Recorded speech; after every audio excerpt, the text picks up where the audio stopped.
then something. But I think there's something that, why not? Why not? Such a woman of principle, of dedication, of integrity. Why not? Somebody like Zanetoro, Honorable Majority Leader, is that the case now? Debatable. Thank you, at least. Well, that is not it. Truth is one and indivisible, except you are talking politically. And you know it. Okay. I see this parliament as standing for something else than the Okan after Okan Zineto, one so nim the entire an intelligent young lady up to now. Any ministerial appointment, that is his personal stance. I will not go much into it. But Obeka Assembly or Parliament, and saying the recent happenings of what Parliament, you know, where Odim say minority are working out. Emra Omyo imagine say questions be omuma yabusawo Parliament on Sam George and SIM card registration. So Parliament walked out. Okay. And no free honor. Bank of Ghana and so appearance in Parliament. Omu okay out. Now the tribunal passage of the tribunal bill no. And also so Don Kuma okay out. It's not, I'm not interested in the walkout alone.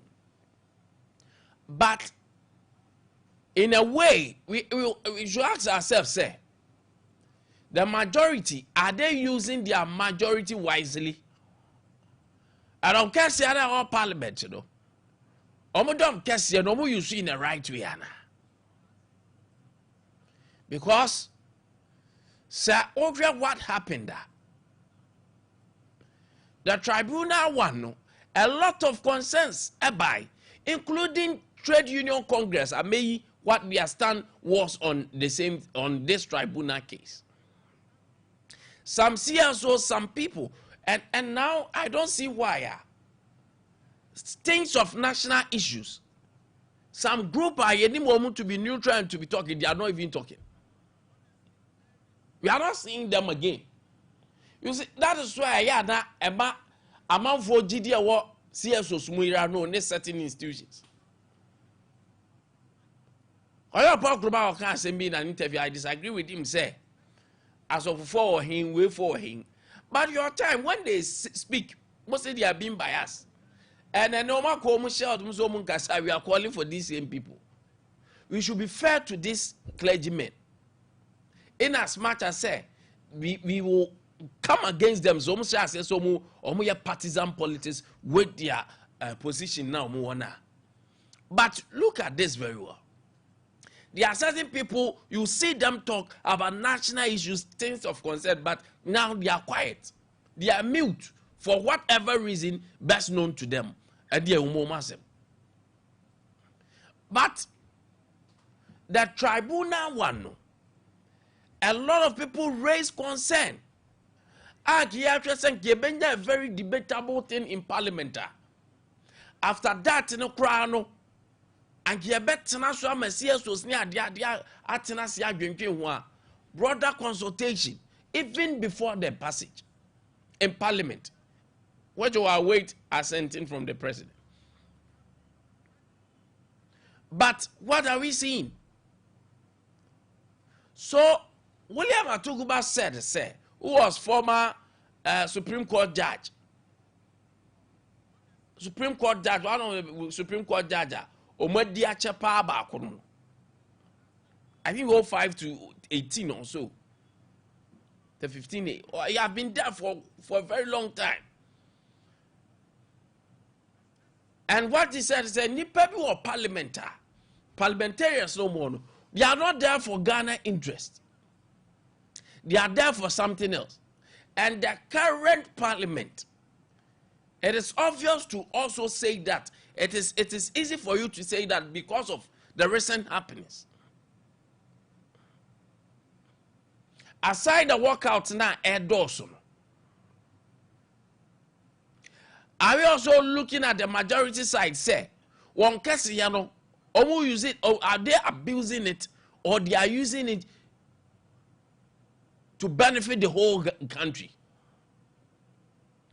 Because it is getting too much.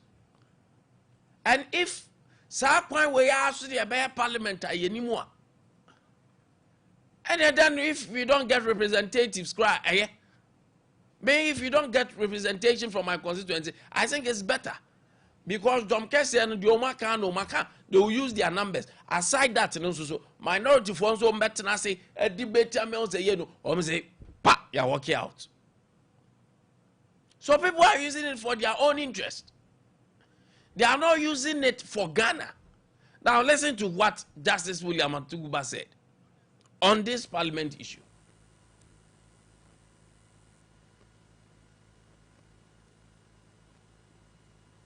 Fairness, good service to the people of Ghana.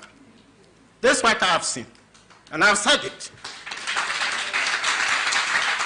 I'm not saying this since out of spite. Not at all.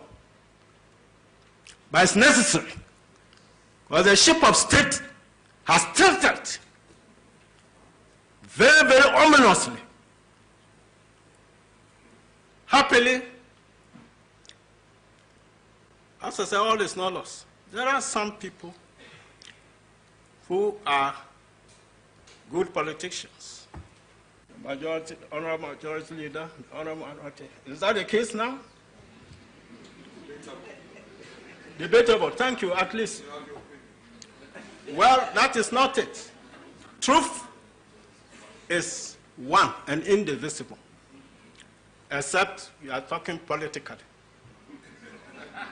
You know it. I see this parliament as standing for something else than the interests of Ghanaians. That's how I see it. Some of them are good, but others are immersed in loyalty to the party and to whoever for the time being is president, maneuvering to progress along the political ladder, irrespective of honesty, fairness, good service to the people of Ghana. That's what I have seen, and I've said it.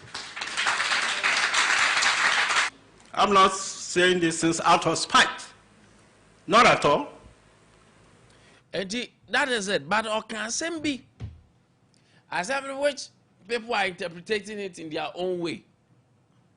As a can, yeah, man for say. William Justice Atuguba is saying, say, a friend this is for no move. In fact, it was a general statement.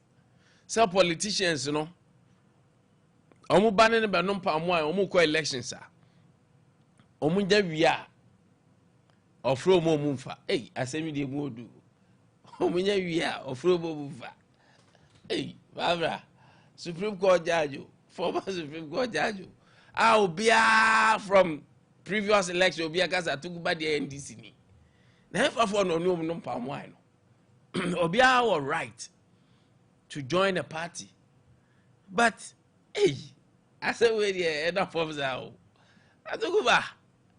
Yes, I free with everybody. Drinking palm wine, pounding fufu, washing clothes. More than people of the people. As soon as the results come, their calls will not be picked, whether by the ministers or MPs. What kind of life is this? Just a day before, we're all one. Today, victory has come. You have no, I mean, is that how it should be? Good. Elections are coming. The politicians are free with everybody. drinking palm wine, pounding fufu, washing clothes, more than people of the people. As soon as the results come, their calls will not be picked, either by the ministers or MPs. What kind of life is this? Just a day before, we're all one. Today, victory has come. You have no, I mean, is that how it should be? Good. Elections are coming. The politicians are free with everybody. Hey, same way, dear. That's a tuguba. Justice a tuguba. Justice a tuguba. Won't even fast him win one wine, Davy. Oh, Timmy fast him win one wine. There is no way that tuguba I know, and yet before I got on pop wine. There's a tuguba, 70 dear, media, or be our home quine say, or join party, especially say ya, only office be as the Supreme Court Justice. No. Now, the ordinary media. Atuguba Debbie, be a man. That says Atuguba should be a man. There is nothing wrong, sir. Only end this folk or for palm wine. There's nothing wrong with that. And Fanko wada because I said okay clearly.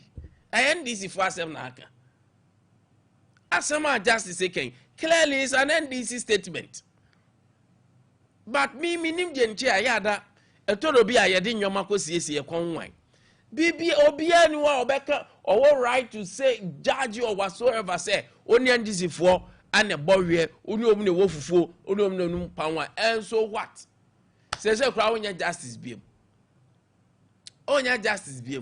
and be bold enough because okay say enre ya just yesterday we kra do kan brofo twi akebeka say bia ntitwi enre ya na de omune to difufuo ewe palm wine ye now say results are omunya power ofre mu omumfa biem and this asem na aka justice we there memfa mense west. But do you know why I took back with me bold and say this? There is nothing wrong for him to be an NDC member and I said be sympathizer of an NDC and I have to relate with them. But the don't mean can say one case near course or Supreme Court no. And people were having a dream, say, Justice Tuguba can never be objective because our alliance or association with NDC. And you nim no be can't say NDC for the banning chain. Open feel free and talk, Obianti your he. Yenya no feel free and talk. NDC for sympathizer, BBNY a quarter touch you. Cano cranny say. NDC for can direct. Menem one a bovie, menem one a wofufu, menem one a no more quine, and idea munya power mumma can direct to be antiminori. And then you have your right to associate with any party.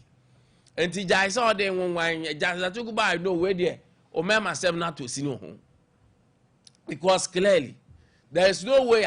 Nana don't know Benum Quaya say, Baumiano Benum Quaya say, wine Bobampi Fundi. Ade any dear clear and obvious intermediate yenya from near no man when you can say be me who be wrong. If I me and name say I have to sympathize with the NDC, I will do. MPP I will do menphobia. But the objectivity there ain't me them free. Auntie what you fire tell one could the video. Hey hold my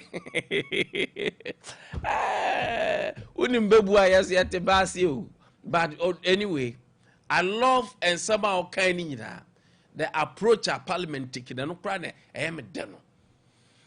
Sir, they are there for their own interest. Yeah, parliamentarians, me I can tell you on authority. Uyi tenor, one pet, one and a human. Uyi ten be a one pet. Or be off for any personal interest. What Bokan or the Akora Parliament next 4 years or jeans scores at the back home. Nagas of a dream one. I'm going one. Yana Parliament for Nabaka chair say. Sometimes they have to bargain. It is a case be by now, na hwep na leader no no makwa no makwa kika and na after markets catch sometimes only the current finance minister former leader only no ebeko atofo se only baby bia ahomachi no afro se chale ade ndie nyanye yi so we know sadia na mo ho no dame we to fa na we agba fa na ehia kama and there me de se opanyin nso aba abonti abeka bi parliament there sometimes and bebre. And if you listen to what Honorable H.A. Mensah said in this program, Yasi, for the first Speaker of Parliament, Sir Right Honorable Justice Daniel Francis, and so we hear what he said. Hear what H.A. Mensah, like I said, you can't take from H.A. Mensah, Honorable H.A. Mensah, with experience and all that. What parliament say obi nim parliament you can't take from Abangbabin, you can't take from H.A. Mensah Bosu, Haruna Drusus and those people. You can't take it from them. BBN war parliament they know they are institution when it comes to parliament. H.A. Mensah Bosu, they are institution. Bagbin, Haruna, all these people, institution and when it comes to parliament. They do business as usual. Obi ani mummy anwe ho. Onko anya obi a interest. Anti the ombaye no maboba government dey na fa wa wodo so na ato ne ne ekodan na mu a. Anti the ben say you stage a workout. Etitiu. They will stage workout. They will stage it. They will stage it. Why I don't see a parliamentarians no mo dwen ho sa bia ama. Hwe. Abato na obi aboka akwa akosi wo no from primary sika ya cheno campaign time cow I don't know to our watch so kwa gotu anaka for eka wo ni MPs na ka o mo dede wo ni MPs eka o mo dede masa don't joke with some of this but yan code TUC Trade Union Congress for Kasai on this tribunal ya makankan yente state Trade Union Congress TUC for on this. And someone will about the tribunal. Makash also already, they have been minority side, and none of them will go through the hazard of parliament. Makash also the minority kind, it makes a lot of sense. Also, a tenacity in him. Minim, if you want an alternative, you have the alternative dispute resolution, ADR. Tribunal and tribunal people don't even take them serious. Canino tribunal no then go for any in-depth knowledge sir. And a canine tribunal because say na ye soja ban near more no it's not effective. But a nay medium is a case in crab long. And then from circuit, district circuit courts, and then a court, high court, court of appeal, re-remoire. Share.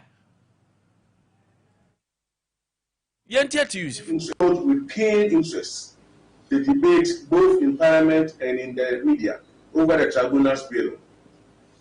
The TUC has equally examined the bill and has consulted widely with various stakeholders on the matter of regional and district tribunals.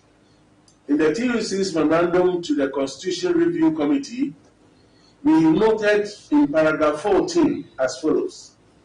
Regional tribunals, that is Article 19, 2B and 142, are no longer relevant.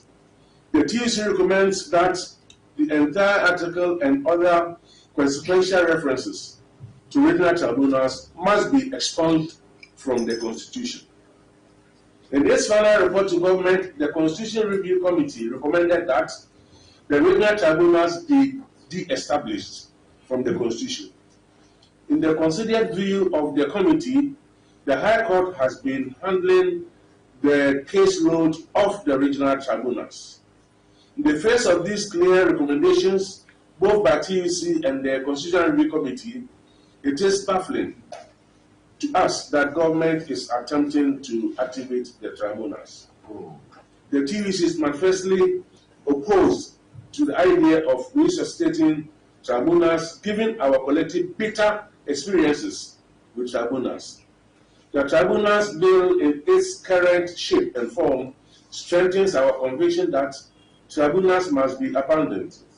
The bill, when passed into law, can be a potent tool for weaponizing justice delivery and entrench the perception held by many that our justice system is up for grabs by the politicians. We call on the President and Parliament to heed the advice of the Constitutional Review Committee, and government must halt the current legislative process of enacting the tribunals bill, expunge regional tribunals from the Constitution, and take meaningful steps to properly resource our judiciary. If law is properly seen as an embodiment of our collective historical experience, then the recent history of public tribunals must lead us away from any attempt to re-establish regional and district tribunals. The bill must be withdrawn from Parliament. I thank you for your attention. To review the 1990.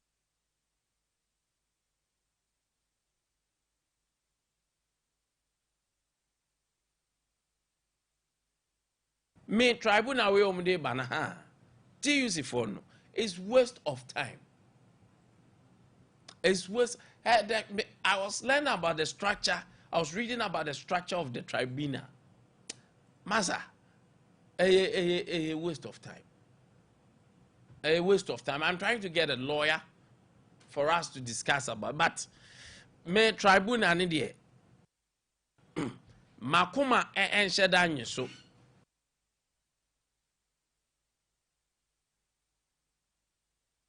To me, emoha. No, because why would you say? Oh, for me, I don't understand this tribunals. I don't think far about this. To be honest, I don't think far about this. I don't think far about this. But everybody will come on with court cases, you know. Mame kwa Camela dienim. Anopay na amanfo busa me ho asem about Camela dienam so. I just don't want to go into those things because you know me matters like that, you know. Yeah, and sometimes me shed that man attention. But the truth must be told. Abaya no aseme wa bonten a court ejina subu na ten say. Ababa wana kwa kase. His Excellency John Dramani Mahama a sacrifice. Eye ye can say emwa cow nentwe makmako aduasam yenu 32 ano de ba pa. Enti court ne say one misinformation, defamation and whatever information there omda acha papa one. Asem ne ba me nya dia wo bekon dia me dwen ho na my research ho na me meka ene de wo ya ho hwe enye ye ka hwehwe papa no sofo no asem no kan no e ma me na ye ntwa ne hu asem no say indeed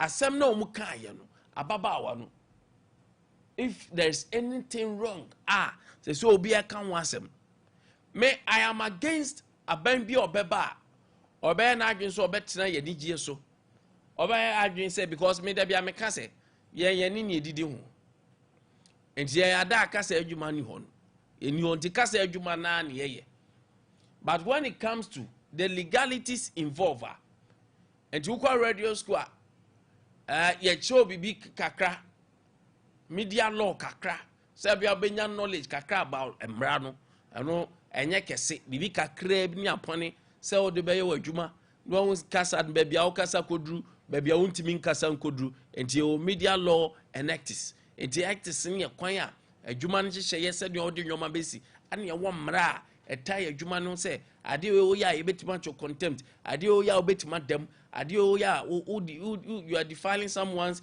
image or character ade o ya timramponi kakra ade abobama sem training bia kakra na wo so de asho butom na o de bobra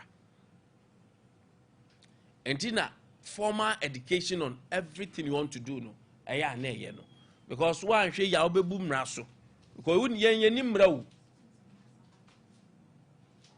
yen ni mra wo na de yen ni mra nti lawyers na beboa yen to we media person na wo hompe lawyer bi na homwa na wa betena wo studio aye homra nim ni a adi be yo pa ba me kwa ma so na me ne yewura lawyer Kwame adofo eduru say ye awurade na ono ana ye ni da nanim council the per ma che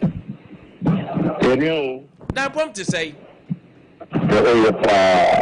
elsewhere council ya me adom ya so ya ho ye pa wadaru say asema awe atwe ape obia ewi bie ye ababa wa ye friend Camilla in fact social media obia ka papa bi ye koka asem ne so ono so akoka bi whatever ana aban atabri na kwako gina court say asem no ye no oni nsu nyina so bi oni evidence na wadi file defamation of character said that bia ya woka no ocheche mu ho agya nya kakra to ebutomi amanfo say aban ne abuse or infringing on people's fundamental human right ocheche ye right so ye fe wutimi nkasa and all that council mean say asem beto monten what bia Wadaroma, what is your take on this issue? I'm not sure that it's your chief floor. You may be actually. Look, story the buy and begin. I mean, you if you know me, reluctant to make a question. Now, and one sister station, Shibako. Me, original audio, my many years. Pusha, I said, the United States. Obudi nenchi tete wa say yako chef ye spiritual nema Muhammad Miba Baimu tire ensheba nyanse bia esisi so ubukura bebizo utumi yesani wana te wajune kwande because asu bara te wajune eseda je papa na it mean this asu wako jina court na video munusu yenze mamele koyo ko amse no shede ni loyo enso koyo ade ku hunha ana gitun se udifo ana ko share that ye na no twemi na so hwe wala na aye mata bia anya criminal in nature so even if worst comes worst or worst case scenario and more of defamation so good to have been. I would go to criminal. Idea she tried damage. Now with the straight away, they are convicting us on money sentence. And so and pay you 18 months. Even the offense in itself, in the scheme of things, obviously any kind of a lower end of the scale. To compare other offenses, require punishment we now the show by idea to so to say. We assess. It's my personal view, sir. I'm saying not on shed any lawyer, and I said she was wrongly advised. Because of the treated to work how is that of offense? I also Makumi Panani Panini. How is that an offense? And the had been education. Don't see a number what will happen from today. I'm not saying amount for seeking to appeal the sentence for her. Kaso enya criminal na we no nka sa no nka kwan be na wose nka yetimi de faso. But all of the two questions me chem say we say na wo chem say we nshadanye criminal offense. Enti eno no difference be ne wom say criminal no kwan wose de faso de anya criminal no eno ya ne ntimi sentence ana. Well, it's a criminal. The police never prosecute you in the name of the state. And a civil so be between two individual parties. Independent government fee, Adivia and Santa can't send you radio so anyone. There are two individuals. Biggest teacher, this We just did it for in the name of the state. And I'm new. If you make it also tricky with them. So much trickier. Something like that. And also my dear so called prediction. But it's so hard because of any court to know. You knew exactly what happened. You only had a lawyer be about no teaching the question. I don't know, I mean, whether he was the lawyer for the lady and I say, or no, just ordinary spectator. I don't know, say, Omukodru, no, were pleading guilty. Not a lady Nankasa pleading guilty. That means, say, Omuno coin, said your kind, where they can't so different that. Yeah, they do have a police for the check you. Check you so good, that's the you know, we be down more could be. It is an answer. I'm not tricky or for you too. But I'm a bit my happy. I'm happy that a bit my best. Oh, okay. There's a quenya for frost our man. Oh, yeah. I'm very district court. And inferior court. District court. Okay. It is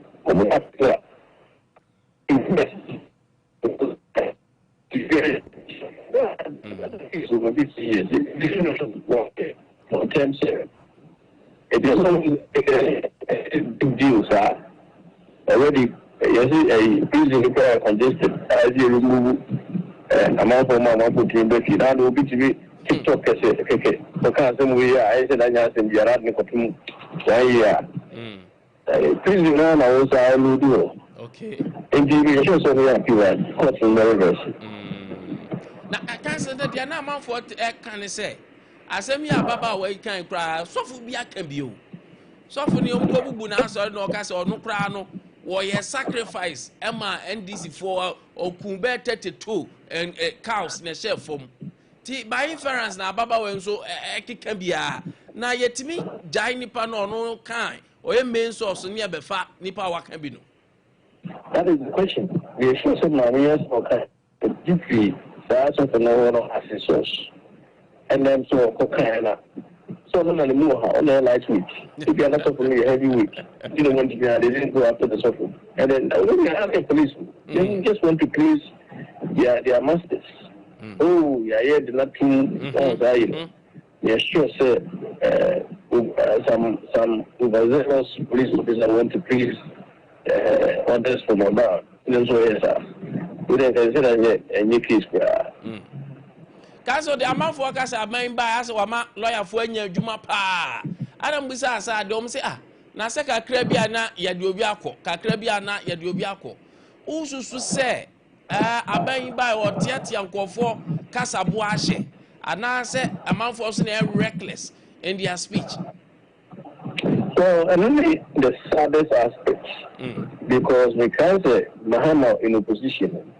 I say Ghana is in the yeah. The amount for culture of silence. Culture of silence, yes. That's exactly what is happening now.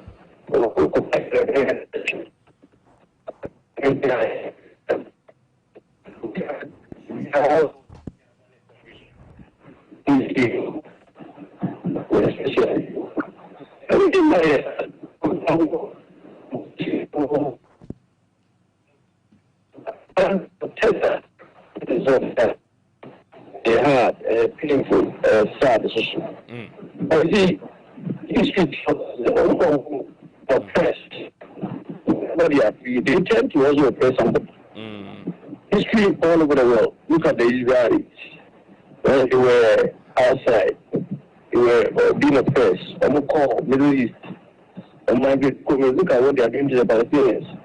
That's how human beings are.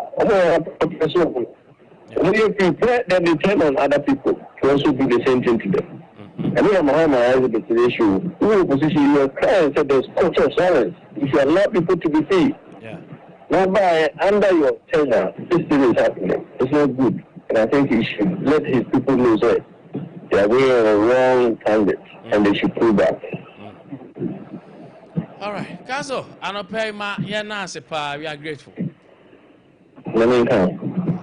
Lawyer Kwame Adofo, a private legal practitioner, in fact, constitutional lawyer, partner, and opay, or also a tick on a baba way at the end.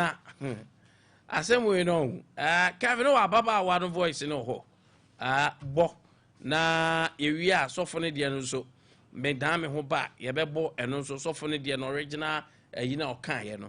People are also arguing themselves for now more president or NDC. And yet defamation of president as often a kind. So often I saw I am NDC for. One can say I am a president. There are differences, but does it really matter? Well, you know, you had ma and pay. Ye rema, ye do come. Mammy, I'm over having get videos in ready about your phone, so I bet not say.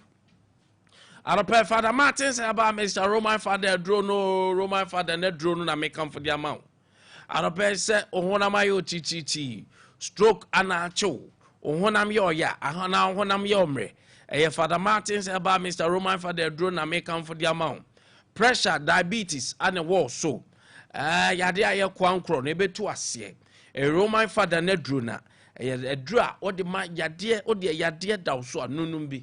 Na hwe die besi wo abrabom dra just say anwanwa 0247 919 122 0247 919 122 0552 668517 pharmacy shop drugstore bia nso obenya bi ewo ho anope fa akwada no school papa Link Academy crèche nursery primary junior high school na serene atmosphere said you compound ho city no. Now we are teacher for ma do teacher for now professional teachers say ben person ba be wo menche wo school ho nti me de ne ko here me de ne ko World Link soldier for doctors nurses dum 40 so biat me de baba ho na so ba ho ambience of the place no said the hosie neat the hosie kama no wa bon say yes akwada no so ye kire na de atum say wura mu ye pa kran baba school no obaba fie class on ko school ne humpo nya fin nyasa ase ayetu no obi wa ni kwada no timi ye fin sa school compound efe a teacher for wa abadaye omu abotre computer lab papa bi lab ahodo hey baba bi ankwada didi akama ti say wow what you just what you enjoy the atmosphere of the school, the serene atmosphere, the ambience of the place keke no World Link Academy ye wo Kumasi Paraku Estate ho ana be huyen hey crèche nursery, primary, junior high school, JSS 1, 2, 3. Na diamani ya den se crèche for nkwadano. Omo mo hwe nkwadano, utim say yes. Nya crèche ni a odi aduane be wura abanum no. Dabi. Nyame suro any abadaye, any professionalism dey use of World Link Academy. 02081 91351 02081 91351 and 0243 808961. World Link Academy, Kumasi near War Paraku Estate, Fabani Bray. Now, Oba Benya Baby Adam and one to Johnny Jesus for one to John Kama, a World Link Academy. I'll pay Tagoya Bamisha and then capsules. Erectile misfunction, Bema Dobnada, Bema Tumin Tutu, Kwamo Form, in Pejanum Puna, sorry, and Kani Humpo. Yet the hiti and fa, change the baby and fa, as some now too, or only atinka, what think as some from low libido, or infections how a year tago herba mixture and in the capsules, and an pay year come for at the amount. A boy juma infections dear at tenite 0243228296 0243228296 drugstore pharmacy shop herba shop ubenyebi. And pay OCP Ghana and the fertilizer one swaba. OCP Ghana fertilizer near Sunkun. Now OCP Ghana semi cancho say more door in toast, Jenny, in Yadua, Muko, and the Kika hon. And pay Bomodia Yenintema quick and fast. OCP Ghana Limited. Moko, Yadua.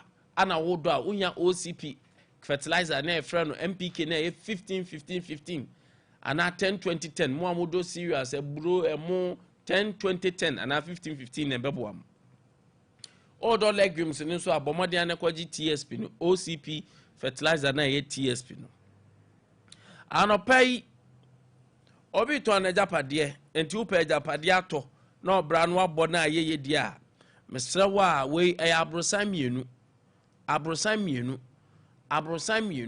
there's abrosan no eto aso baako ana mo factory kese pa wo edan na chi sa factory ya kakraka utim de warehouse utim de factory kakraka nkania ho nsuo nkania ho ne nsuo enso ewo ho no aside eno no yesan wo plot mienu edadan nanim plot kakraka mienu edadan nanim a bibia person de in the future bit my ya to wa fa ho ajapade ni hu nyina kama fra 020 9644 020 9644 yo ejoso besiase hoda se ajapade ya meka ho asebi ewo fra na nya ajapade 020 96 44 611 and RSYD Novigi Studios.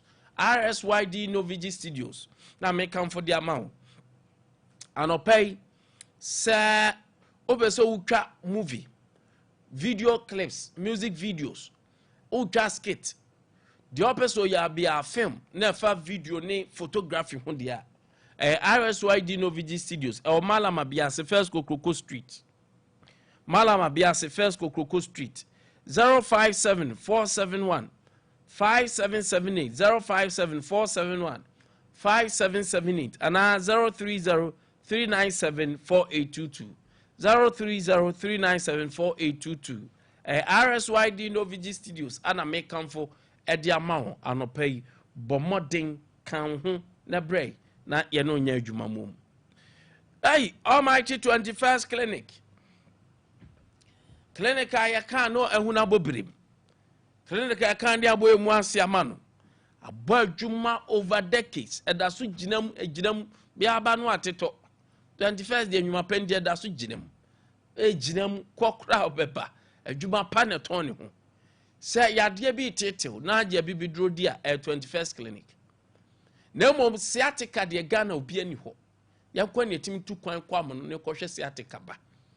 Say ye who research and ye who nerves no sciatica nerves way for her area way I say a chese se who can ne de yade kese eba a symptom cho say yade kese eba enti ade na wotena am na bubu agu ana do them branie ntu asema a 21st Clinic sciatica expert 0540 311311 makacho say symptom na symptom no man utobia uti o ya something you catch us say yade kese eba o tena wa ma yade kese na ba obi can just say just something net na wo bebubu aguo ade kese eba na bo say yes brane nto asema 0540311311 0540311311 0249311311 0249311311 21st Clinic over 15 branches Kumase yawehwa overseas junction Sompa TV was show Sompa radio was show anomu wo form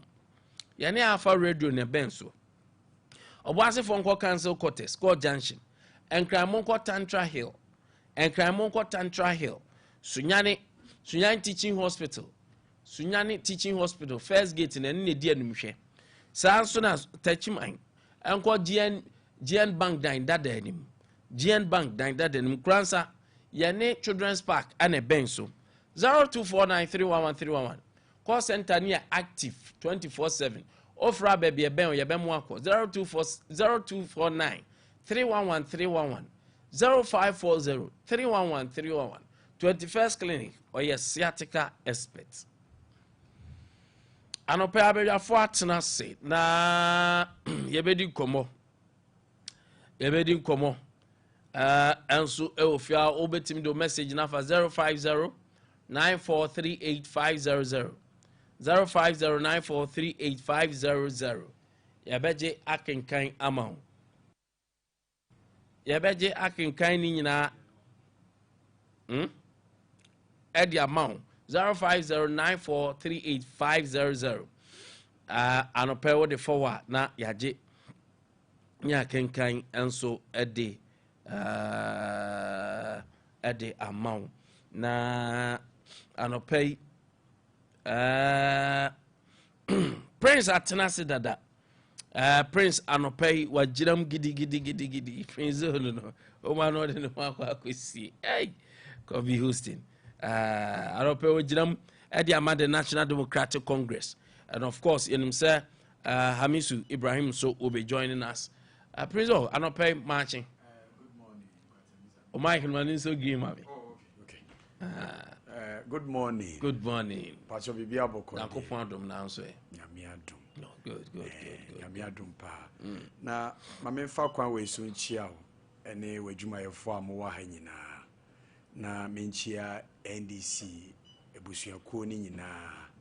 Ne omo hwe Sompa TV na memfa nchia sonko pan free honorable Ishamalasa ho embre NDC si ahenefo nyina se emre no kwakoso ye busy ye let ye branch executives ye beba constituency ewie no a ne aba regional executives so enti munim se honorable Isham de ono na ye regional organizers si a mo man ne sa adwuma no oye adwuma na mamoa na motu ne di se field marshal enti sisi a opese odi enim as our new regional chairman enti was starting mu di nkomo ni omudia ne se mo ma na kwenya as regional organizer no ni otimi ye ma party no enti mo ma ne sa kwenya ne biom susu ani obetimi aye as regional chairman nkomo odi ano no enti esi ayenefo odi san nkomo na montie ni nkomo na so pem na edu ho so amatom abama no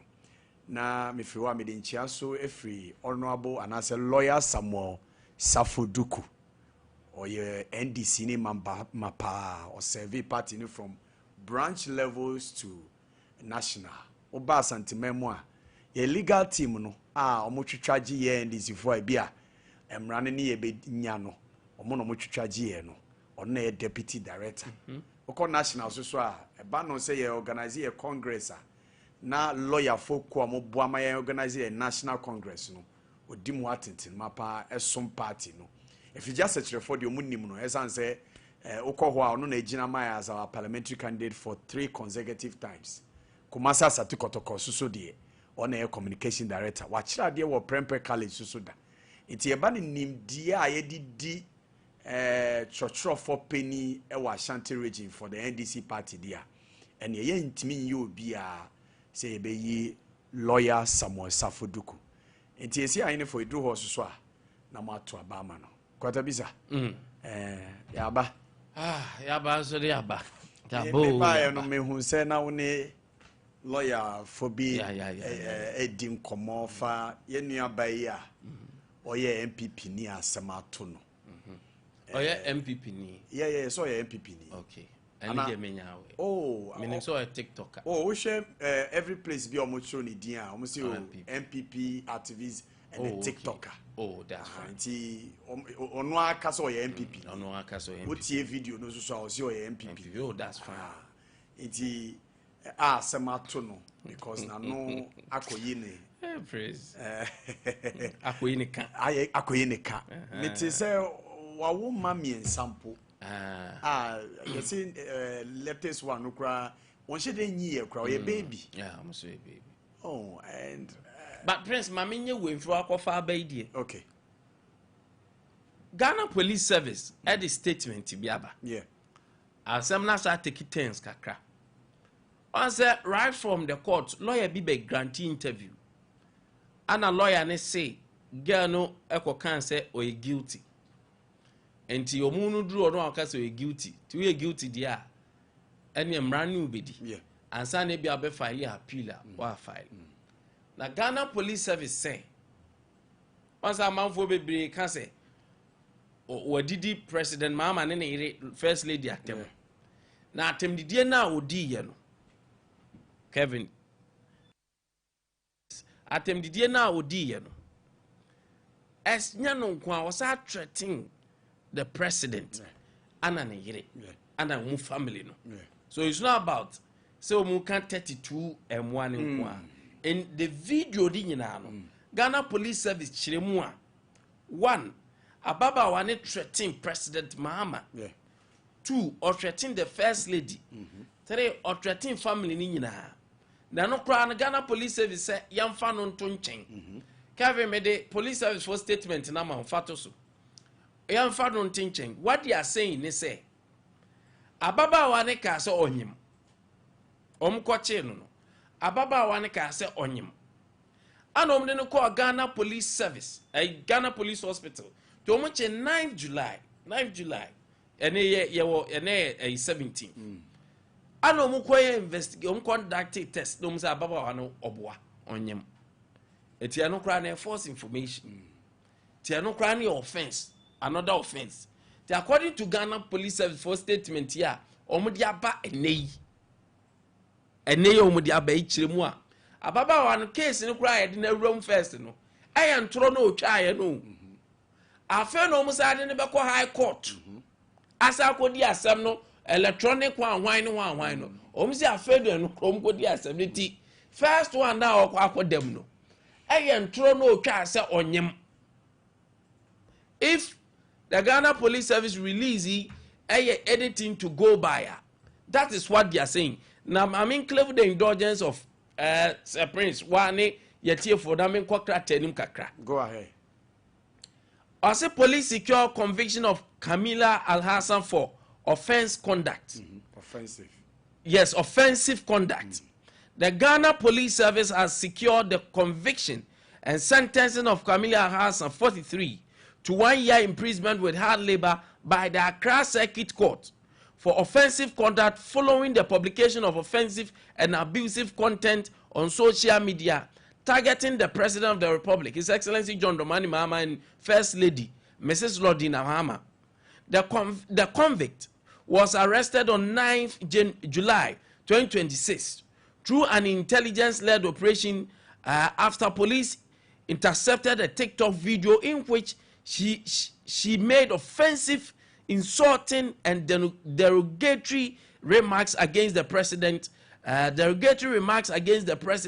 the First Lady, including threats against their lives and false allegation concerning the president's private life. The statement were considered capable of disturbing public peace and undermining national cohesion. Following investigation, convict Kamila Al-Hassan was charged with offensive conduct and false communication and put before the Accra Circuit Court. That is on the 9th, no. Although sentencing was initially deferred,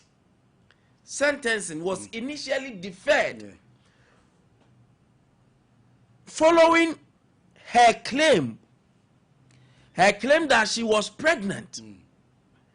A medical examination conducted at the police hospital confirmed that she was not pregnant. On 16 July, 2026, the court sentenced her to 1 year imprisonment with hard labor. The Ghana Police Service is also taking to put the convict before the High Court on the separate charge of false communication under the Electronic Communication Act 2008 Act 775. Sir Prince, Bacho Ufulu. I didn't take you another 10. The Ghana Police Service reminds public that while the Constitution guarantees freedom of expression, that right must be exercised responsibly and with the confines of the law. The service reiterates that social media is not a platform for spreading falsehood, making threats, or publishing unlawful content, and warns that anyone who engages in criminal conduct online will face the rigors of the law. Richmond Mensah, Deputy Superintendent of Police, Staff Officer, Public Affairs. And the Ghana Police Service for so many ababa when him. Menua medas. Say the bed. Who say lawyers for and as in the judiciary, I'm afraid be what do you call it? Okay, I'm afraid be say jurisdiction. Yeah. The first communication now, they call High Court, the Circuit Court any power to handle that. But offensive conduct, the Circuit Court power to handle that. And until thank our court be dealing with the two and run. But because first communication jurisdiction a bro Circuit Court so into no call High Court. So let's get that. Until now as on try we try so I don't want to go, but you see enya me de or ye me nua ba or ye me nua ba mpo a ni o komu no enya me de ni back to wo ma 3 enya me de. It doesn't matter so ye MPP ni enya me de.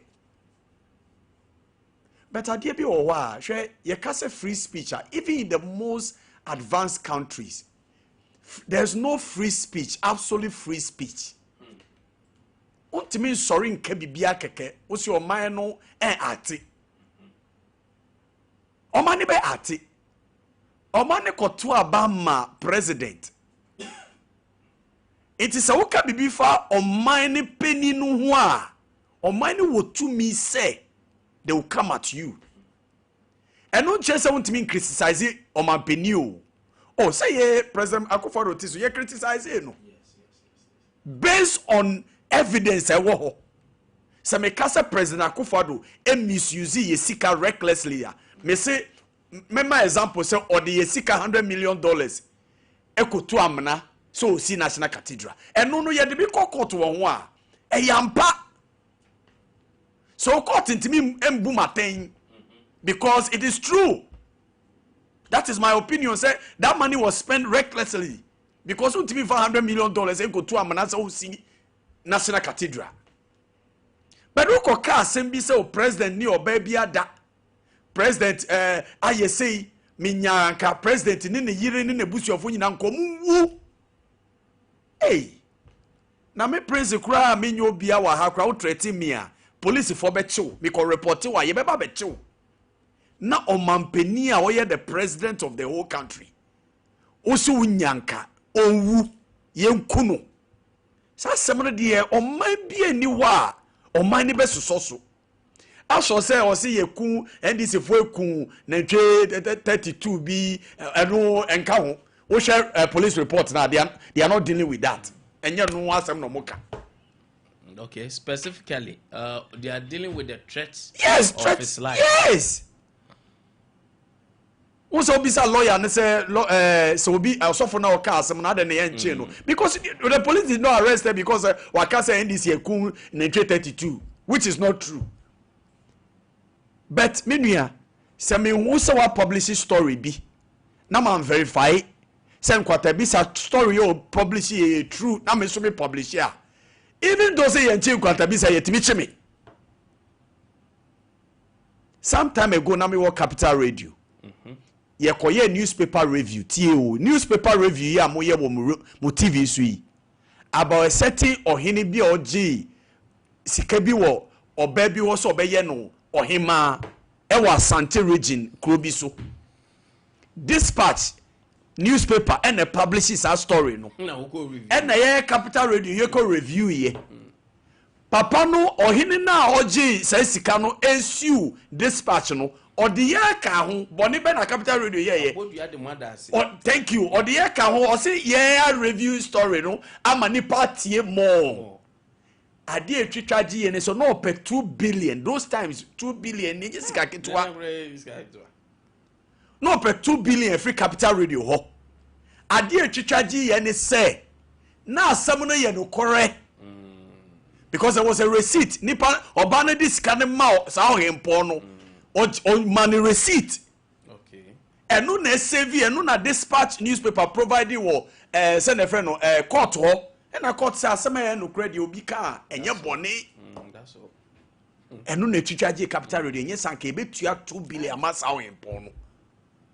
It's all asem bia wo wiase a it doesn't matter so be na aka e na wo repeat yetimi chi wo a wo repeat ye because wo platform so na ehu ye enti ese ye ti ase esa enti lawyers for no omunya akwenya omu educate ye say no matter what obi betimi aka asem bi ebia na emba social media enti sabai for no hu omu nte ye but wo die na wasaka aba social media wo na ye chi wo mesre mi nuanom MPP fo opposition tenano enye gidigidi o enye atemdidi o enye se wo be kan sem bia fa president Mahama ho mo ana mo di sa cyber law ne baaye meboa enye MPP for na yina ti sa cyber law no president Kufo time it is how law no ye dealing with you a eye law and ye dealing with you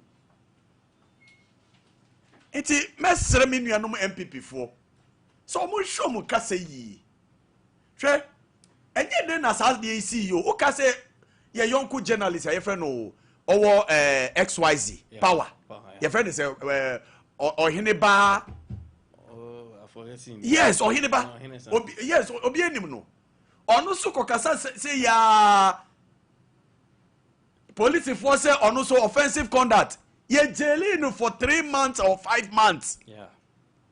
Ye NDC, one of our executives, I know what so to him. Also, police force were caught threatening President Akufo-Addo.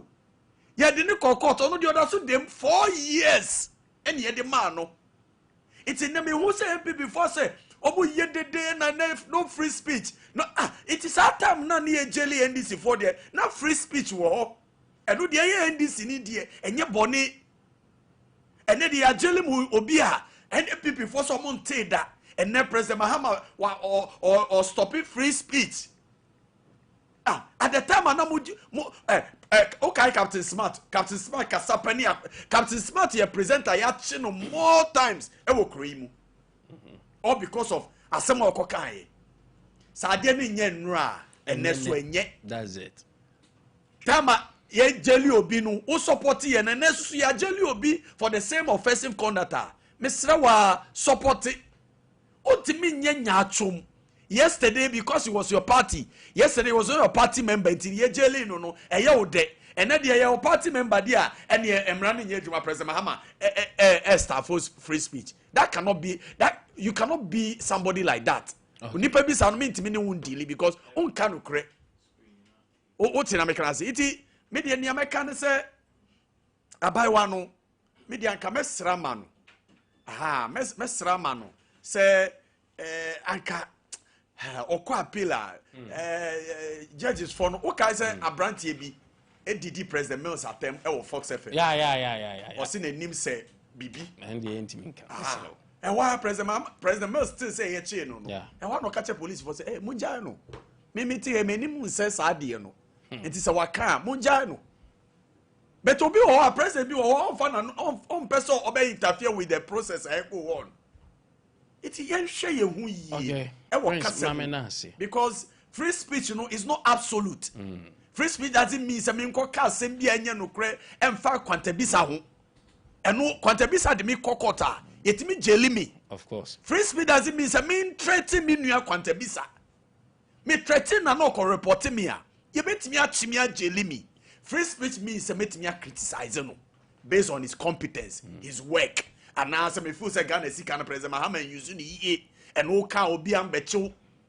O ka say President Mahama ni ti ekese even though say atemdidie ye mbecho wo ho. But say o ka say President Mahama enwu unyankra ye nku na. Sa de ne de oyeye mampeni. The police, he's the commander in chief of the Ghana Armed Forces. In the armed forces, need to meet now my own threatening their commander. They will arrest you. They will take you to court. There are laws ever dealing with you.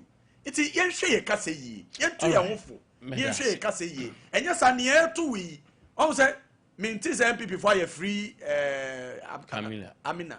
I say, MPP for mintio munka wo hu. Nah, I don't know also of you. Oh, you member. But could be a chin no so no mo call ho. Ana we the onyo member. Me some him people register out there. They should solidarize with her. Almost solidarize with her. Na Prince Mamenas. The court should be lenient to it. That is when Omoko appeal. Aha. But baby, I drink the until appeal. Yes. Nyo femuno. Ono kwebe chere they say the law is the law. And I say, Hamisu Ibrahim, Obashanti region, Nasara deputy coordinator, and I'm coming to organizer, MPP can organizer. Now say Oko as main, the substantive one, as national, a regional Nasara organizer for Ashanti region. Hamisu Adopema Cheng. So microphone make sure say a form now so green amame me ahona they said the parliament no thank you anopa bibi aboko de ya minti bibi aboko o campaign e ko say ya minti bibi e ko according to plan okay ya mi ashi na shisha bibi okay no gidi say the e ko victory will come to all right anopa ma ye ni komo na Kevin Monya wenye mami anope yeni kobo na mimusa ababa wa Camilla and say what be hu videos na wa abra ababa wa no anope kra yenya statement from Ghana Police Service say omo arrested no on the 9th because of comment be o make ewo eye afiditen time so no threatening aban no threatening president ne yere ewo mo private life na mo mkoche no ababawa ne saka so onyem omkohwe no onyem ene ni nyina 1 year which is about 8 months okay calendar na prison for say calculate is about 8 months onko them until appeal no obedem for 1 year by sentence na ye de man no amanfo bebre ka se aban ya otiso enye obi a oye tolerant in fact on timi tolerate bibia se oye ya ni abechew ya ni was among for ka say so should he allow people to abuse the system say obenei no obi aka say ti o mampanyini no aye ni say na ababa wa na asem no e de na wo ka fa edi kan midasi na Nkwantabisa na midasi ni bichia yetiefo eni ahwefo sa na ni chia ni prince e ba ya no ma wo say oye dede MPP say na me ya kunya yiso the person minchia ye delegates no constituency executive across the board voting process internal election process na the omo kunim no person me congratulate omo ma omo inina interim kwa na party no hihye we no ye dina yenjiso minim say me ogidie mu say yami na hihye bibia maye power no de ya minti ya gia wie no because the incompetent people no mu exhibit mu incompetency na sa na me befa nkoye achia ye incoming president his excellency Dr. Mahmudu Bahunya insha Allah na de ba asem na yeka me paucho wo me be pie no de ma balit kakra misre ye hwefo na etiefo se omo fanchami traffic na chimi pa entra na asema ye kai nana se ukai a tama NDC revolution to democracy na law bi wo ho se ukasa e gina o lawyer no PNDC NDC DC yes na law bi wo ho wuntimi nkasa even in revolution ye na ye fighting for a culture of silence to be removed in this country. The late Professor Eduboahini Sewukaye when they declare this country the second independent of this country. Democracy aye practice mi matimi aka say ye na edibaye. If you say yes ye practice man practice democracy kabi mamin kabi mi boa say no na say na mukaye JJC to hand over to whom? So we remember ye forsuru amanu introduce this dispensation. Na ye ba ye no criminal libel bill no one year MPP government for so Chama Rollins na e ba democracy yes my brother nana uti krom ha ye chiro letters e ma United Nation jejero say democracy no one yi democracy free ha enye onu one ye Ilali Manku Yeah. What's it? The system of democracy, and you're fair. Jeje neka no asemu. What's it? Say ankeye na yenye equal. That time no kura say wo toilet mi no ayechu. Oh fie. Ukuta bench bus kura ayechu. So we have so ayechu. If you say obia say yenye equal.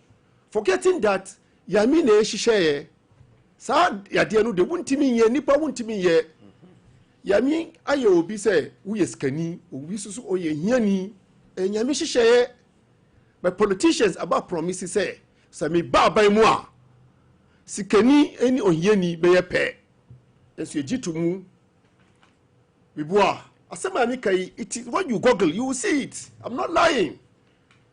So ye ba ye no ye remove libel this you know through what the former president amusi wonu na wachichi nipa his excellency Nana Addo Dankwa Akufo-Addo no that time no attorney general no president Akufo yi na NDC for dey on maka bi paucho wona se wude fia wo mu organize demonstration asema amika kele se yami kunna na mami kunna kunya na mami kunna na mami yami kunna so obi wushu say na mi kunwa debe de atem na esisa enso ya che obia yo krum ha not less a person than communication director national communication director me boa debe no semi jamfi widen anya on no mo abulazi no si nana kum yami kum nana maye yami kum nana maye yo krum ha ye che obia o freedom of speech if you say debe na che say kronu ye democracy ne say wo ye topic mu chief justice debe na okoka ye was say justice system no and protect the ordinary individual na nye system papa if you say yeah adwini say see justice there big people no they any womu they almost see womu na prominent in a society womu dey ma embra no endi womu eni na nipa ehun say enu na justice say this can ni court na court no ajeli no court na ayefe no say janu kura say sika no nti wanwu so chief justice says system no yes idea that means it doesn't serve its purpose. Okay. The constitutional democracy say it must protect the vulnerables in the country. Say and yes no system no dear what benefit does it have for us? Obaya ye kanu asem yi. Who can say we free so poor family nti enti na NDC ye nsa no se si akura matise prince kura wasi we MPP ni are na yankoye demonstration we dey na ohu se we MPP ni o se lady na ne kan so oh mi mante what to nana me so mante wan ade no kura enye se MPP o hwe ade o mu ye yi se wo monitor media omunipa omuhun say power no it's likely to change hands no wo ma sha se caution wo members me bayi me share through social media ma hun say honorable Sebefia the chief of staff in the office of his excellency vice president wo caution wo mu so mu hwe ye o NDC mu ma mira nyejima o power no remain forever ombetimi asaba na omu ba se ye omu be ye se de ye omu yi enye yi democracy no enye sa na se ye building no not less a person than honorable Sebefia wo wunim se honorable Aruna Dirisu akasa asem yi honorable Muntaka akasa asem yi omu se omu de omu ye liberal omu ye MPP pro MPP dada say omu members kura ka no kura kire omu a no omu si omu ye MPP for say the see meeting say prince odi aminu emaye ye dey agi no tum yes we enipa if say we Ghana ni of course edidi atam de ye encourage obi ase won kodi opani bi atem One young encourage and ya dear yentiti Ghana for sa. No mom wouldn't be 100%. So one auka. We see Atamis will be the attend or see Wajan. I don't know John Muhammad what abomni the HC passa. The second coming says see Uncle Baby legacy president. Legacy president name we here NDC.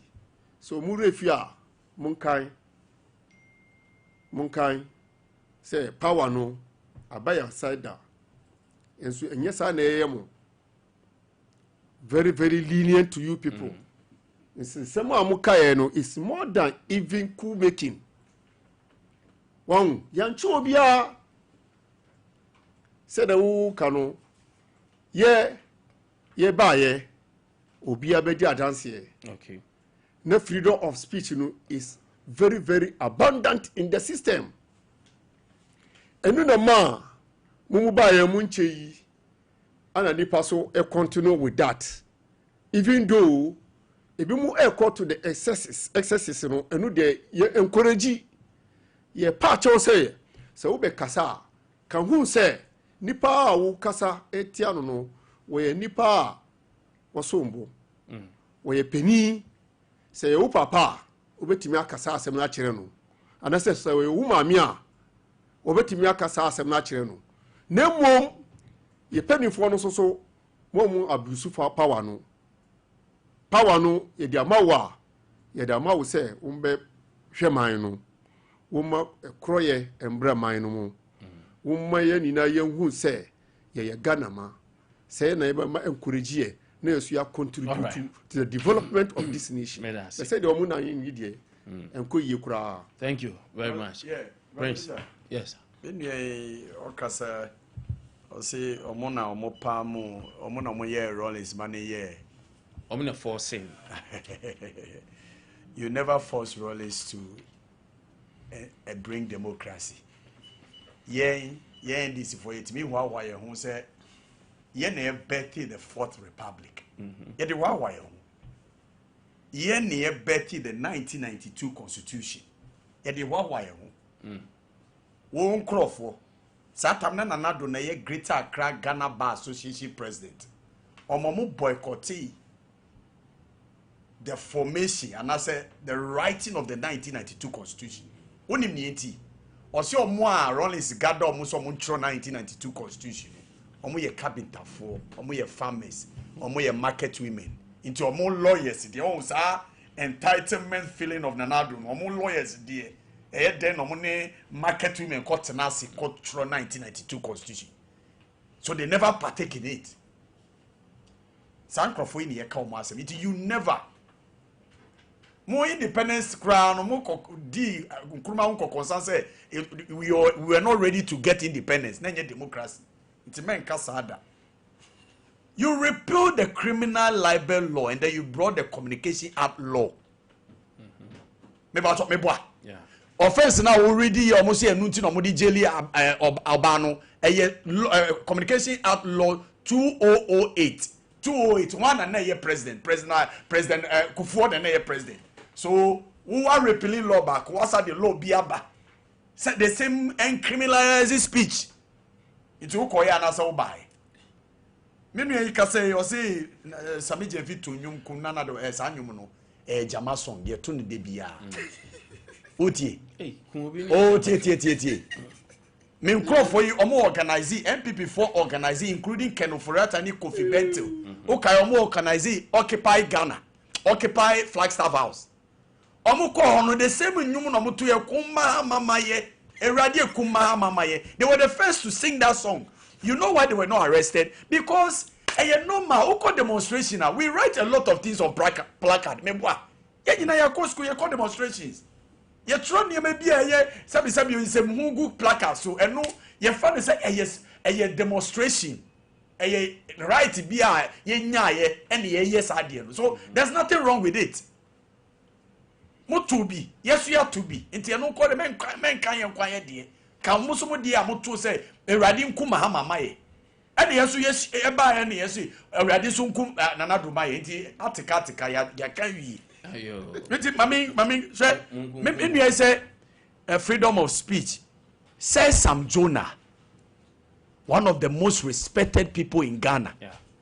Some time ago, under Akufo-Addo, okoka asembi. Na send the MPP for be didi na temuno. Obetro he say it feels like culture of silence na babak. Obetimi agogo say Sam Jonah. Asemi okay.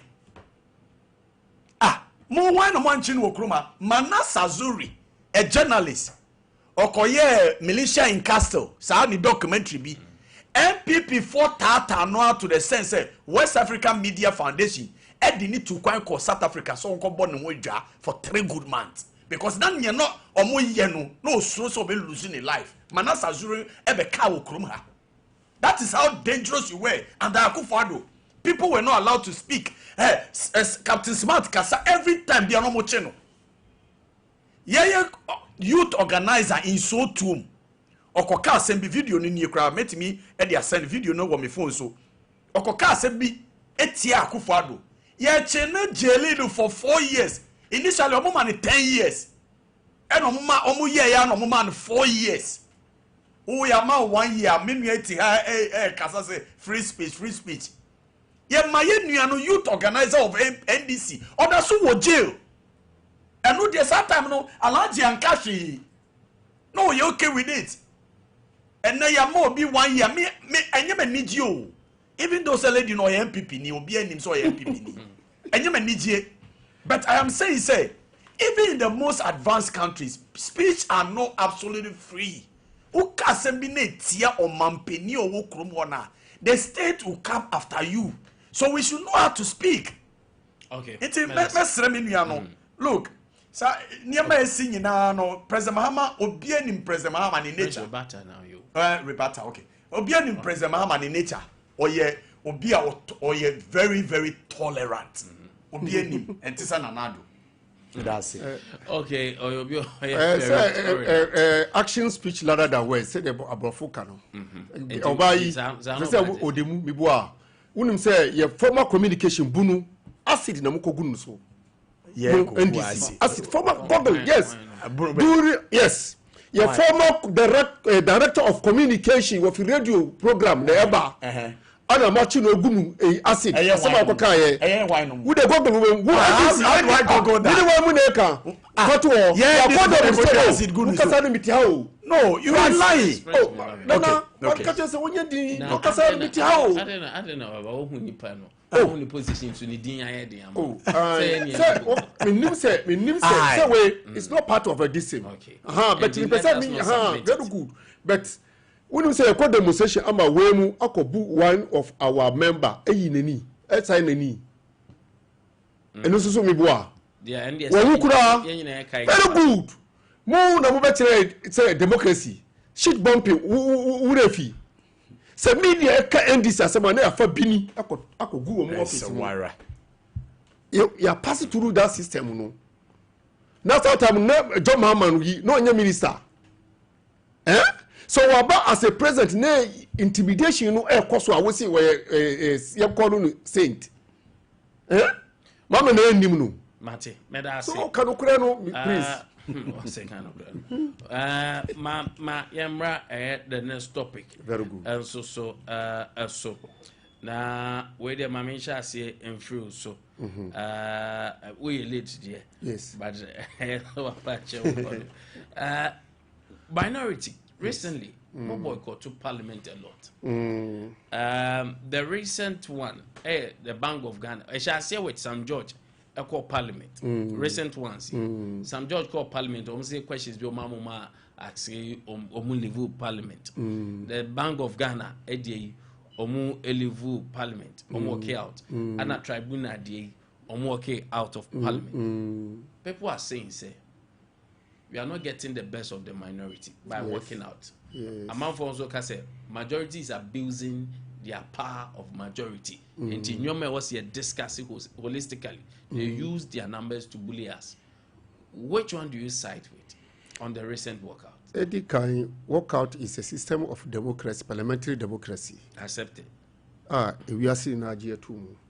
Now walkout and I say boycott wuka asem. Debe na ma ye ye de bia ye see clarity me boa mo na mo see probity and accountability NDC for principle na debe na koba ye see governor of Bank of Ghana one they were question me and sabia ye pese one be explaining afi oba ya ye see media for in free parliament in free parliament na and there been JJ Neka no asen see if you don't have anything to hide if fear you don't have anything to hide me boa so wonni bibia ma wo besuro eni de wonni bibia say wo sie na there been na mo pese media no and capture proceedings no questions and answers no aden na mo pese wo mo cover ye ogidie ni say Bank of Ghana no was spending sika about $2.2 billion.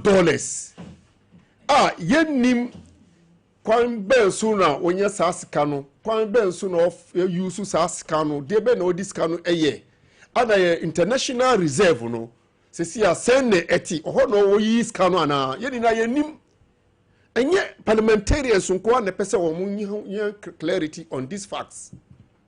One say parliamentarians nko akura wo mun representi nipa so ye ba ya musi media for the omupie na yenyanu closed door bi wo ho asem a ehia say kasi say the first time am I closed door parliament oh say who abuse that system a ye wo kwan say yeso ye raise concern. That is right. Yes if you say ya ba mu da wo ma ye bi da ade ye yi wo ma ye bi da one so debe na NDC for suru question no a governor no be answer no mu so say media mun capture an outside there NDC for na say bisa wo mu de bia say e ka asem a we see say we say o ma describe say macro minority ana say see obi ehun say enye macro eye minority one so when anka simple oh media muntinasi onabu kojo pon kuruma you are a committee member what are your concerns what's your three questions one answer no obiantie enu de mumpini yentina nye de yentina parliament nye de efese the whole world to know what is going on in Ghana. Tribunal so de musa sorry bango say tribunal so the same concern they be na tribunal it's all system ama use tribunal abuse women's rights and as say am person mu reintroduce so and they say there be you democracy mu be ya koduru this dispensation how many years now about 30 something years mom dia grow obi betibi because of this no was stage another coup you know the MP because you are trying to introduce the tenets of your PNDC era into this current system. Forgetting that say ba ye be yi we mu na ato akuni. Me na me ka kire wo. Wey, tabuna, ye be yi na ato akuni. Say dey mu pe no. You we have yes. So mu pe hwe amanfo ehu kire wo mu no mu ka atrabuna. Amanfo pesca di ato duane di kura mu nya. No more come about tribunal. Issues that is important to the state. Tribunal is it important? We have the court system. If you want, improve it. We have the system already laid down perfectly.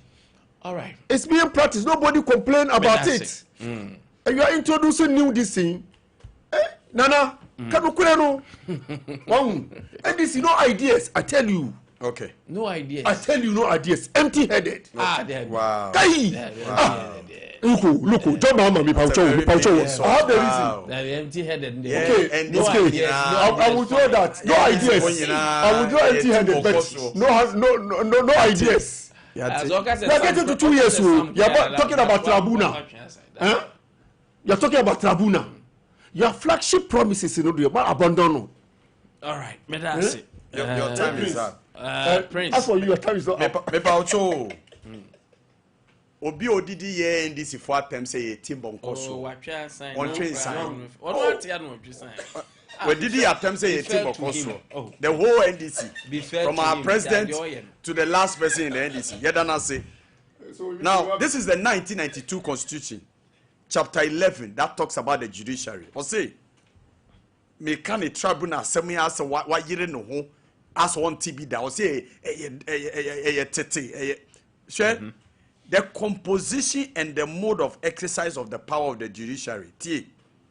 The judiciary shall consist of one, the Supreme Court of Judicature, comprising the Supreme Court, the Court of Appeal, and the High Court and regional tribunals.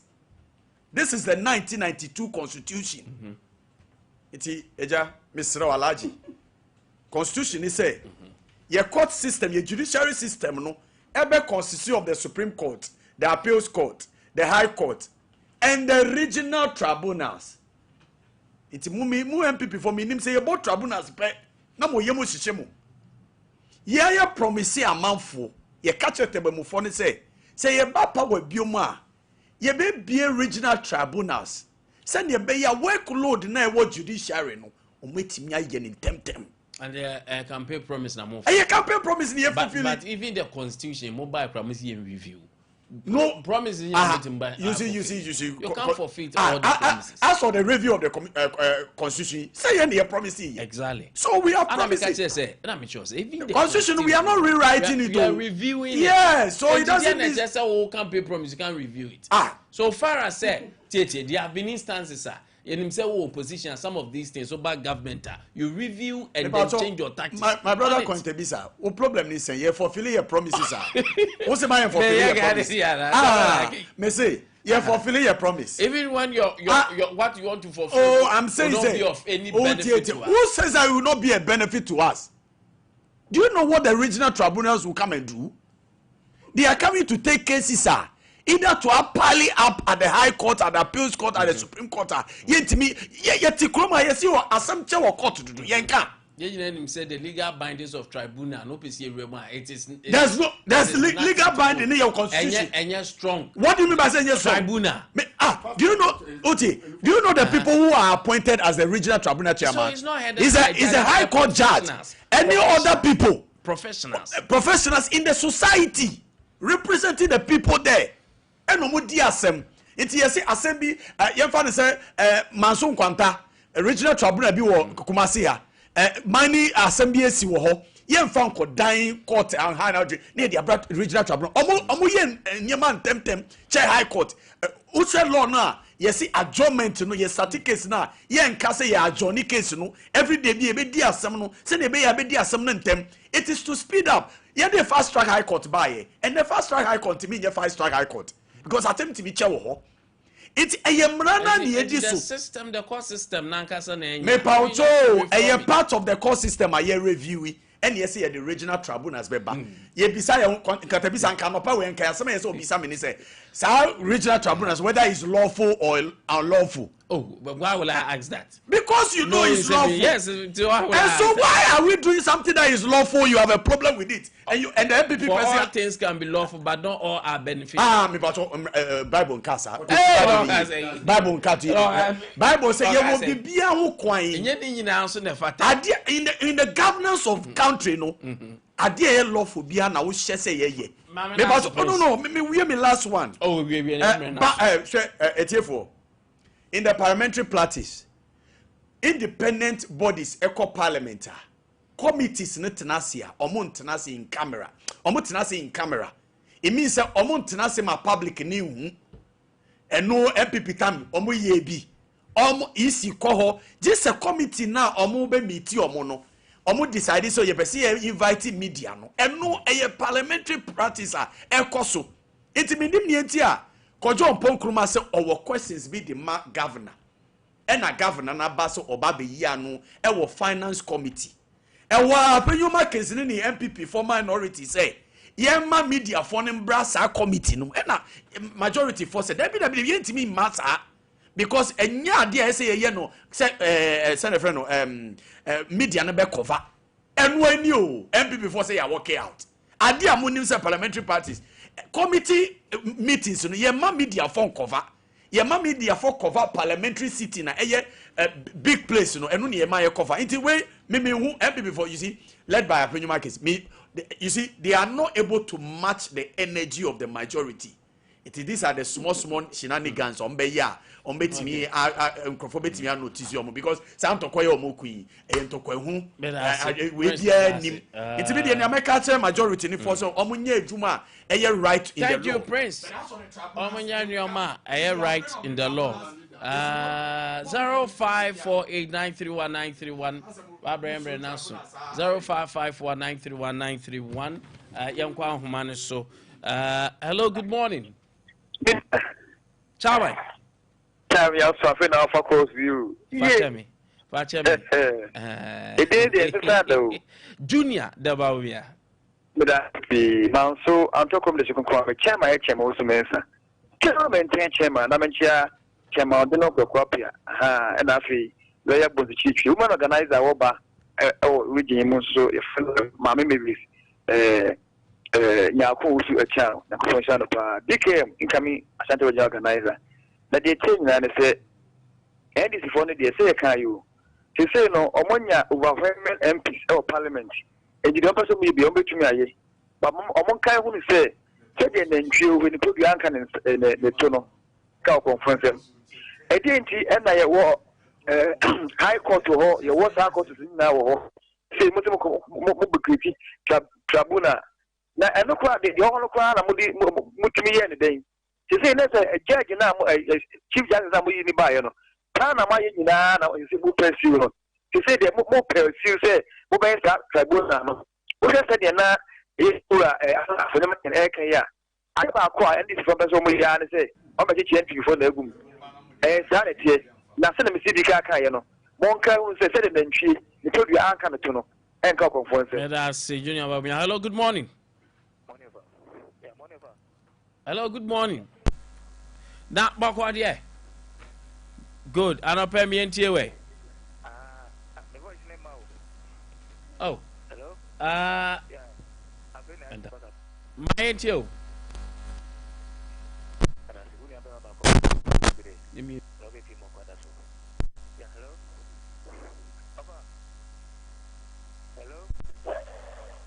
Yeah, make it so far. Say Abba. Uni abema ba koto peska good no give you more kwada so. Jama je no de no go kwapia ofa ama to ndinde. Wono ne de ne kona regional chairman Shantireje.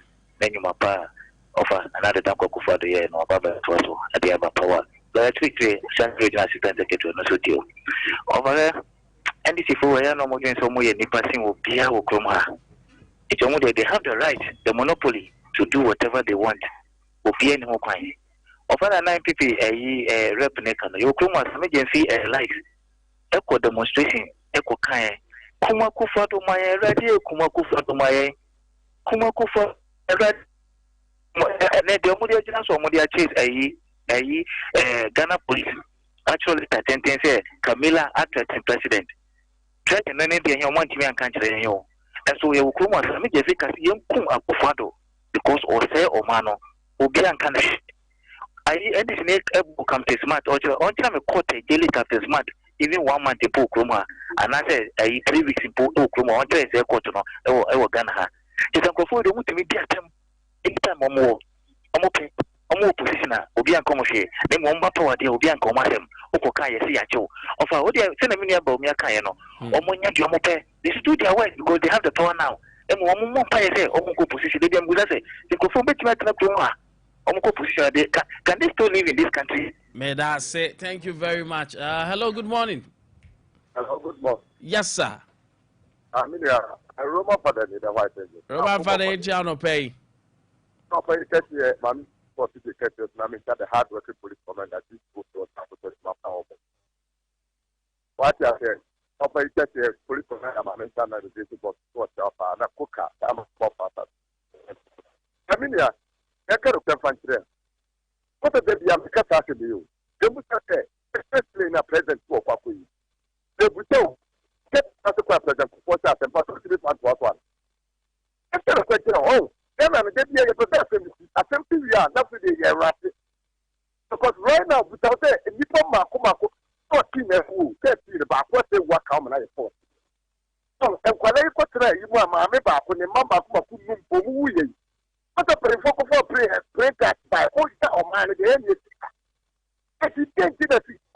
expressly. Expressly, if you are route to be friendly. If you are trying to come to Koya President, go for the project. It's in plateau. What is what that's kind of what was the real, but the corner accident and associate. Now, let that. That kind of conference and pay for. Oh, what come with the trade? I mean, Roma for the American Swaka. I do not know ya better. A Germany Mama, a Braka. But then, I know to perform. There's a job for so far. The gun on the day, yes, be a toast of Mommy and Kanye and Tony and Toman. Roman Father, thank you very much. Bamiya birthday is in 10 number power more and Nancy said you so here in Saturday we are not so happy birthday to Daniel Ifa Edu. God bless your new age with long life, good health from your big sissy, Kezia, Sompa TV, Sompa FM, and your family, sister Kezia. Our if you do ma or say or dopa, the bompa so babe penny kessie.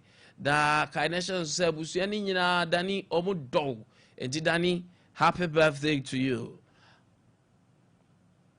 A very happy birthday to Sergeant Clement Kwame Nkwantabisa, Cantona of Sunyani Central Prisons. So Cantona, today is your birthday. Sergeant Cantona Papa B. A guide, Sergeant General.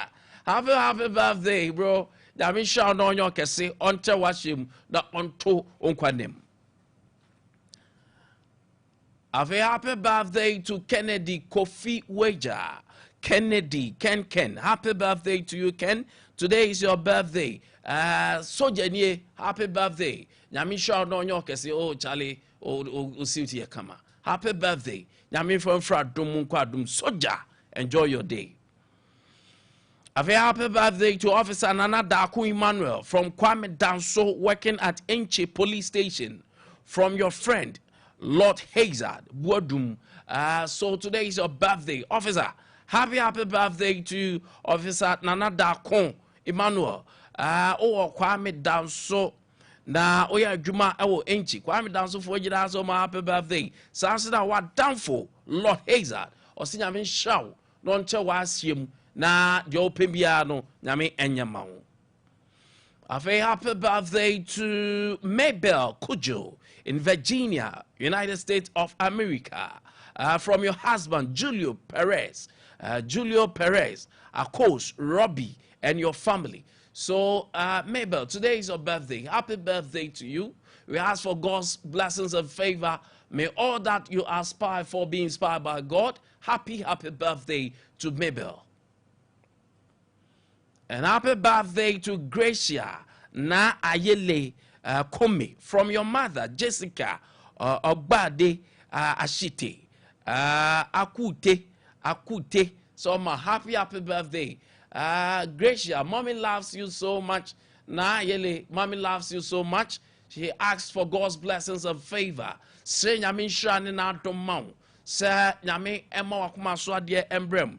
Enti happy birthday Na Ayele. Enjoy this day. A very happy birthday, and so come Honorable Engineer Frank Asari, Pedro, Esquire. Lawyer, happy birthday to you, lawyer. Director for Minerals, Title Department, under the Mineral Commission, as well as the former parliamentary candidate, NDC, for Secretary also, Way Every Gaffred, a.k.a. Akandi Jr. So, lawyer, you're saying, I'm saying, Onwa Emmanuel Brohuni Nyekeso also, na onche washim. Oma na dom no no so ma. Oma kwatenti apom din wom. Happy birthday, sir. Happy birthday to my wife, Rosemary Abinanyameche. I and the children wish you success from Kwaku Mensa Abrampa of Gift FM, Doma Inkro. Yenua aye penasempa. Kwaku Mensa Abrampa. Ni do ni chocho mchoni o se odododo. One nkwada ni nyina ama happy birthday. Say nyamisha emao, say nyamimbo brohumao. Sa sidie we memfri wanim da. Nyamema sidie nche wafunu ma. Happy birthday from Odokunu. Aye Kwaku Mensa Abrampa ya yenua. Afi happy birthday to Ida. Tenewa pretty Ida. Pretty Ida. Now betima and pretty Ida. Ida Tenewa. Ida, today is your birthday. Happy birthday to you, Ida. May all that you desire reach you and come to you. May things that are good and profitable reach you. Happy birthday, beautiful Ida. Enjoy this season and day. Happy birthday to Letitia Konto. Letitia Konto from Kwabena Yeboah, the Sky Boy, your lovely husband. And your papa na nukru bona baso. And Leti ukru so do nyame shaw. No nyo kese. Hard working Letitia.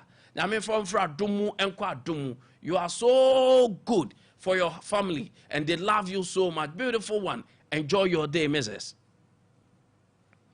Happy birthday. Happy birthday to Priscilla, or being known as Abena. Mami Abena, happy birthday. Oya Juma, our Shell filling station. Accra, Oyarifa. Wefri Ison. Cotino, your husband to be. And Cotino say, Odada, go for compa bone campo. Corno dear was science here. Bibia, ye tanta toloto is all dull. Now I got some warfare. Just say Bibia won't yet come. It's happy birthday, Silla. Enjoy this wonderful day. On that note, thank you, gentlemen. Praise. And then incoming, aspiring for Eddie Mekacho say, may you be Nedian Ababa. Embadia, Yano so name Mufia, Munka be sports for. Anopay, your for Sunina Asia. Emba power at Nasi. Na embassy Bibia to Tomo and Yameboa. Kwesi Adabo no obey na Bontamo Bia Shebi. Be you know 4 quarter of Sompa TV, Sompa FM, Yasia, to Pia Mebi. Emba Nasha Sabono. Na mi show Bibia.